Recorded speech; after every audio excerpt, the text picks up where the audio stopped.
Thank you. Thank you all for coming tonight. Some of the things that I wanted to talk about tonight are, first of all, what drugs do we see in this community and how do they get here? Well, if you can think about it, it's here, or it's been here, or I've seen it. Most common for this group of young people in here is marijuana. Second most common is probably heroin, and they're graduating from marijuana to heroin. How is it getting here? Well, look to your left and look to your right. That's how it's getting here. Your children's friends. That's probably the first way that it gets here. Their friends are getting it from somewhere else and bringing it to your children. Second way is they're eventually taking the risk and they're going into a neighborhood that they probably shouldn't be, and they're purchasing it. And they may be purchasing it for their friends and giving it to their friends. The ability to purchase any type of illicit substances you want is within walking distance of where we are right now.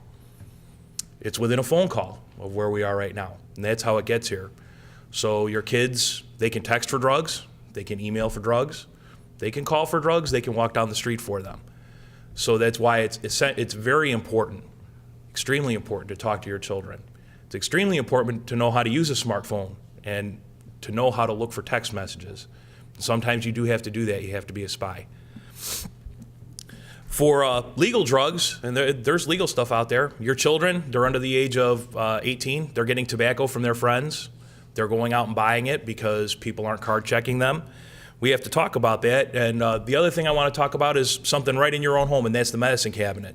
They're going in there and getting your drugs because as we age, you notice that sometimes you need something with a little more pep in it because your back decided to go out. And now your back feels better, but you didn't throw the medicine away. Now they have your codeine or your Vicodin or other drugs that you may have in the cabinet. So they could be getting it right from your medicine cabinet. And you don't even notice it until all of a sudden your back hurts again and you go back and, wait a minute, I thought I left this in here. And you never realize that you didn't throw it out because your kids took it from you. So you can never be vigilant enough talking to your children, monitoring, and I'm not talking about monitoring by being a spy, I'm talking about being a good parent. You should know where your kids are and what they're doing because they can obtain drugs quickly and very easily. And it's in any community, it's not just this one. And it's the evolution of technology has made it much easier for children to obtain drugs and in that regard, so make sure you're watching them. Now, another question I was told to answer tonight, what happens when the police respond to your house or somebody's house and break up an underage drinking party or there's marijuana usage? Most underage drinking parties that we respond to, not only is there marijuana usage going on, but usually risky behaviors taking place. Depends on a number of factors when we get there. Most of the time when we pull up to one of these parties, everybody runs away from the police. Most of the time there's only 2, 3, 4 police officers there, and we're not going to go chasing kids into other people's backyards. I mean, we do from time to time, but for the most part, all that's left is the homeowner's child, and that's 99.9% of the cases we see. It's the homeowner's child or somebody who was responsible for the house that's a child that's left behind holding the bag and the mess. That person's going to get cited most of the time on a local ordinance ticket for hosting an underage drinking party. Now with the new social hosting ordinance we have, violating the social hosting ordinance. Anybody that's left behind that's been consuming alcohol could be cited on a local ordinance ticket for consuming alcohol. If you're left there behind and you were there, we're still going to call your parents and let them know. But we don't think your kid's been consuming or smoking anything, but they were here at an underage drinking party and you need to come get your child. And yeah, it could be at 3 in the morning when we do that.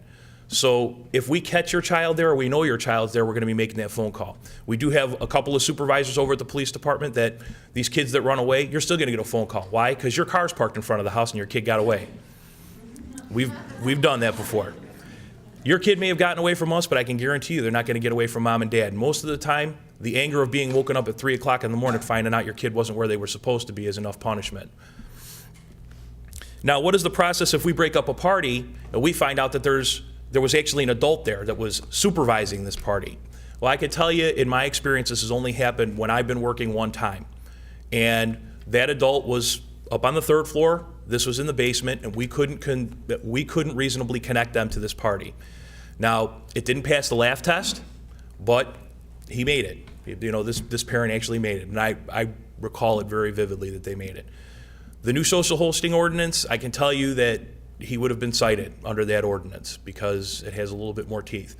And it didn't pass the laugh test. There was no way that you could not reasonably believe that they didn't know what was going on, because the neighbors 2 doors down knew what was going on and called us. And that's why we came there. So now, if you're an adult and you have an underage drinking party in your house, not only is there social hosting, but there's a slew of other things that we can charge you with because you're an adult, such as furnishing alcohol to a minor, contributing to the delinquency of a minor. If there's 18 kids in your house, we can charge you with 18 counts. So, and you'll be booked into the system, which means you'll be fingerprinted, you'll have a criminal history. Your children that are 18 but still living at home and they do this kind of thing, that's a criminal offense in the state of Illinois. They do run the risk of physically being brought into the police station and booked into the system.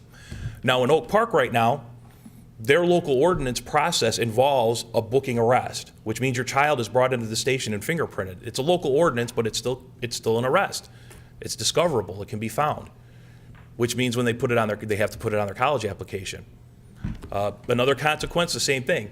Your child gets a scholarship somewhere, some of those schools do go back and check, and they will come back and check, either with your child. Hey, after you got accepted here, did you happen to get arrested by your local police department or receive any citations? Those of you that are on sports scholarships, it's really difficult to keep a sports scholarship if you're suspended from the team for consuming alcohol. So those are some of the consequences that you need to think of when you decide just to show up at one of these parties. If you show up there and there's alcohol there, turn around and walk out the door. Because I can guarantee you may not be breaking the law by being there, but you may be violating a code of conduct here at the school, and that can affect you later on in life.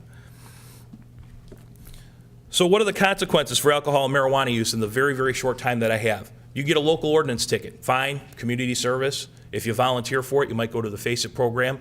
Community service people at River Forest, I can tell you right now, you're cleaning cells, you're cleaning toilets, you're cleaning up the mess that we leave behind, and coppers are filthy. I'll tell you that right now. As parents and neighbors, how can you help us? Pick up the phone and call us and call your kids. Talk to your kids. If you see a party going on, if somebody's breaking into your neighbor's house doing a burglary, you call the police, don't you? Well, I can tell you a burglar probably does less damage than an underage drinking party does. Call us. Mom and dad, as part of the whole social hosting thing, you can't call us and tell us you're going to be out of town. You can call us and tell us that there's an underage drinking party at your house. You can come in and get my child. You can call me. You can also call me. This is how you can contact us.